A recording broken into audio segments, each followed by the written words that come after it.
Assalamualaikum warahmatullahi wabarakatuh.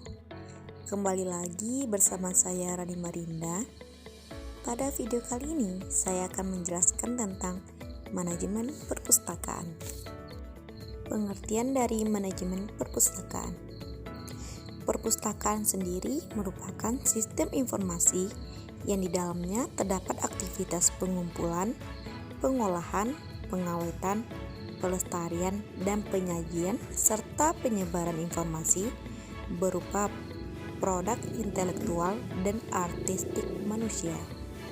Sedangkan manajemen perpustakaan adalah suatu proses dan upaya mencapai tujuan perpustakaan dengan mengatur dan memanfaatkan sumber daya perpustakaan yang dimiliki berupa manusia, dana, perlengkapan, dan koleksi perpustakaan sehingga dapat menghasilkan karya, fungsi, dan peran serta keahliannya masing-masing.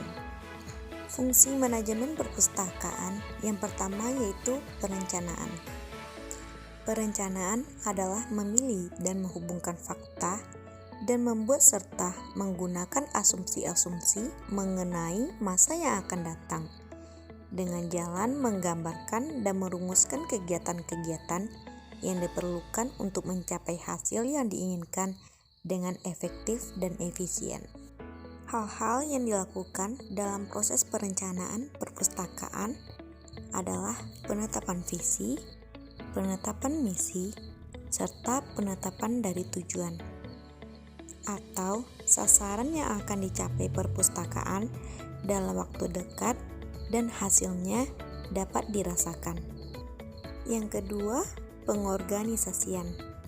Proses mengorganisasikan sebuah perpustakaan akan dapat berjalan dengan baik apabila memiliki sumber daya manusia, sumber dana, prosedur, dan adanya koordinasi yang baik serta arahan pada langkah-langkah tertentu.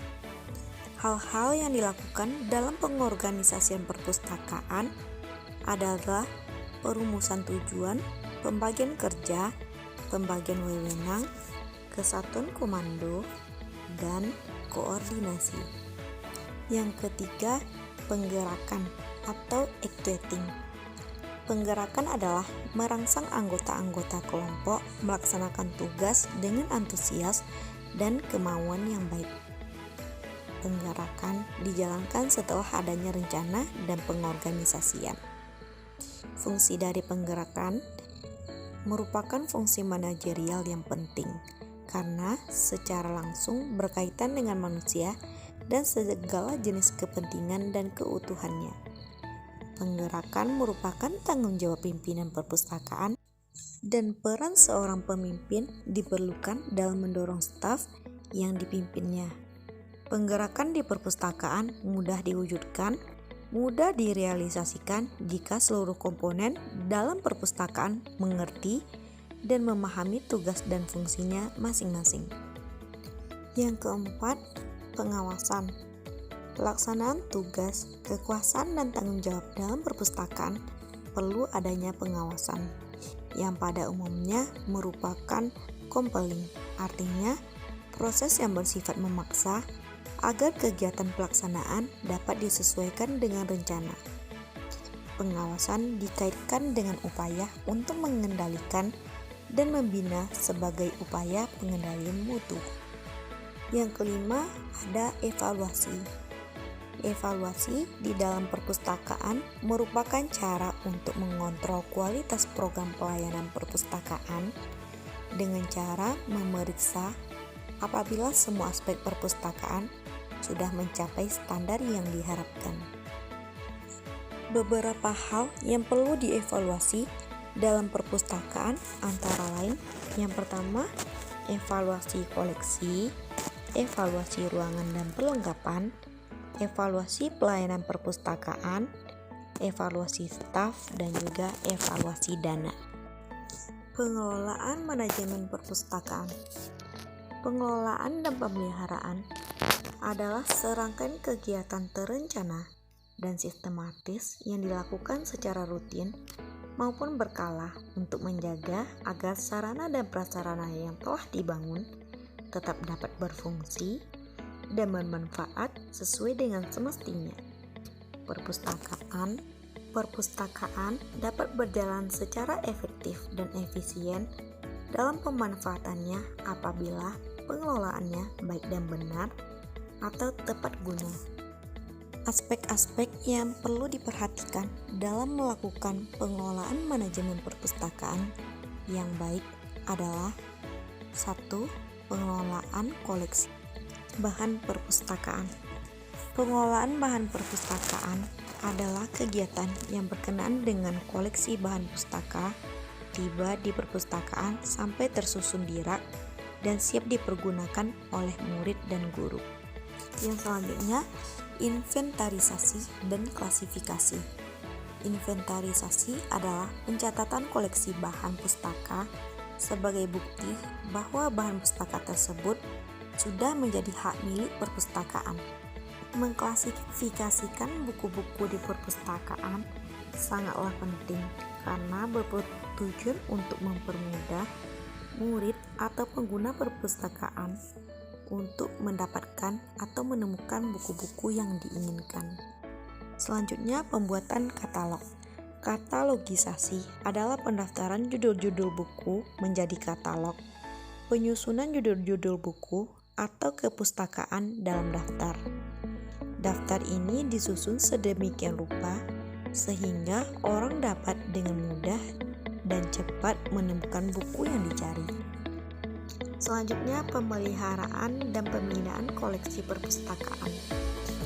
Kegiatan ini dilakukan untuk melindungi koleksi, perabot, dan perlengkapan perpustakaan dari bahaya kemusnahan. Selanjutnya, sirkulasi bahan pustaka. Kegiatan pencatatan pada peminjaman bahan pustaka harus diadakan pencatatan atau registrasi dari anggota perpustakaan. Ada juga organisasi personil dari perpustakaan. Yang selanjutnya, perlengkapan dari perpustakaan. Yang selanjutnya, administrasi perpustakaan. Kegiatan administrasi perpustakaan adalah kegiatan pencatatan buku-buku pustaka ke dalam buku induk perpustakaan sampai buku tersebut siap dipinjam. Pelayanan manajemen perpustakaan. Agar bisa mewujudkan pelayanan yang prima, maka perpustakaan harus memiliki standar pelayanan yang terukur. Pelayanan yang berkualitas atau prima adalah pelayanan yang cepat, menyenangkan, tidak mengandung kesalahan, serta mengikuti proses dan prosedur yang telah ditetapkan terlebih dahulu. Upaya penyediaan pelayanan perpustakaan yang berkualitas dapat dilakukan dengan memperhatikan ukuran-ukuran yang menjadi kriteria kinerja pelayanan. Kriteria pelayanan berkualitas yaitu yang pertama ada kesederhanaan, kedua reliabilitas atau konsistensi kinerja dengan tetap mempertahankan dan menjaga saling ketergantungan antara pemakai perpustakaan dengan pihak penyedia layanan. Yang ketiga, tanggung jawab. Yang keempat, kecakapan. Yang kelima, pendekatan dan kemudahan. Yang keenam, keramahan. Yang ketujuh, keterbukaan. Yang kedelapan, komunikasi. Yang kesembilan, kredibilitas. Yang kesepuluh, kejelasan dan kepastian. Yang kesebelas, keamanan. Yang kedua-belas, mengerti harapan pelanggan. Yang ke-13, kenyataan. Yang ke-14, efisien. Dan yang ke-15, ekonomis. Selanjutnya ada klasifikasi buku. Pedoman yang digunakan untuk melakukan klasifikasi buku adalah DDC, Dewey Decimal Classification. Buku DDC dapat disebut sebagai kitab suci kedua seorang pustakawan.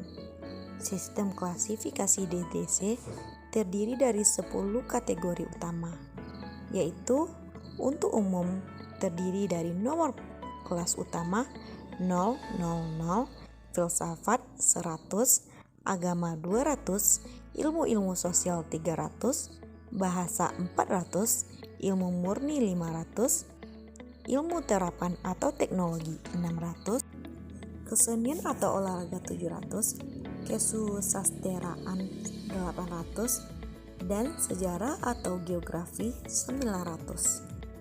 Itulah penyampaian video saya pada kali ini. Semoga dapat bermanfaat bagi kita semua. Saya akhiri dengan Assalamualaikum warahmatullahi wabarakatuh.